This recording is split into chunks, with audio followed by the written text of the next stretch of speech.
আশাবাদী মানুষ তিনি। বাংলাদেশ তার কাছে স্বপ্নের দেশ।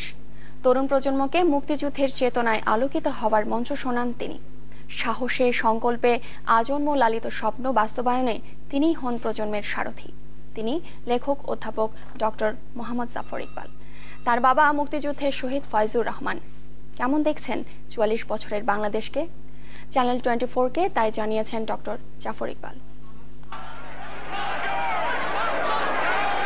১৯৭১ দেশমাতৃকার টানে শত্রুর মারণাস্ত্রের সামনে ঝাঁপিয়ে পড়ে বাংলার দামাল ছেলেরা ৯ মাসের রক্তক্ষয়ী সংগ্রামের পর বিশ্বমানচিত্রে স্থান করে নেয় স্বাধীন ভূখণ্ড লাল সবুজের বাংলাদেশ। স্বাধীনতার ৪৩ বছর পেরিয়ে গেছে, কিন্তু কতটুকু এগিয়েছে দেশ? মোহাম্মদ জাফর ইকবাল মনে করেন, স্বাধীনতার কয়েক বছরের মাথায় জাতির জনককে হত্যার মধ্য দিয়ে দেশকে পিছিয়ে দেওয়া হয়েছে অনেকখানি। মানে অবশ্যই আমরা যেভাবে চেয়েছিলাম সেভাবে সবকিছু পাই নাই, সেটা তো বলার অপেক্ষা রাখে না। কারণ ১৯৭৫ সালে যখন বঙ্গবন্ধুকে সপরিবারে হত্যা করে যখন দেশটাকে সম্পূর্ণ ভিন্ন রাস্তা নিয়ে গিয়েছিল, দীর্ঘদিন সেখানে মিলিটারি শাসন ছিল, স্বৈর শাসন ছিল, এবং দীর্ঘদিন সেখানে আমাদের বাংলাদেশের যে উদ্দেশ্য নিয়ে আমাদের দেশ স্বাধীন হয়েছিল সে আমরা সেই কথাটা পর্যন্ত কেউ উচ্চারণ করতে পারতো না।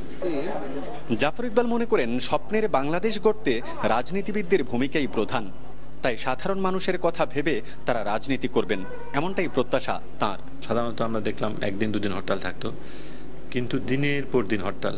আমি সত্যিকার অর্থে আমি এখন জানিও না কতদিন থেকে হরতাল চলছে আসলে, তাই না? এটা কি ১ মাস নাকি বেশি হয়ে গেছে আমি এখনো জানিও না সেটা কতদিনের হরতাল। আমি মনে হয় যে কেউই জানে না, ধরে নিয়েছেন হরতাল থাকতে থাকবে। এই ধরনের ব্যাপার যদি ঘটতে থাকে, তাই না, তাহলে তো একটা ক্ষতি তো হতেই পারে। এবং যে এটার জন্য যে লেখাপড়ার যে ক্ষতি হয়েছে, অর্থনীতির যে ক্ষতি হয়েছে, ব্যবসার যে ক্ষতি হয়েছে, সেটা কে পোষাবে, কে সেটা? কাজেই ঠিক আছে, রাজনীতি করে আমরা সবাই জানি যে আমাদের দেশের রাজনীতিটা কাজে অবশ্যই আমরা চাই না, কোনো সময় চাই না যে রাজনীতি এই ধরনের একটা মন নিক, এই ধরনের সংঘাতময় একটা মন নিক। আমরা চাই যে সঠিক রাজনীতি হোক, তাই না, সবকিছু সঠিকভাবে হোক।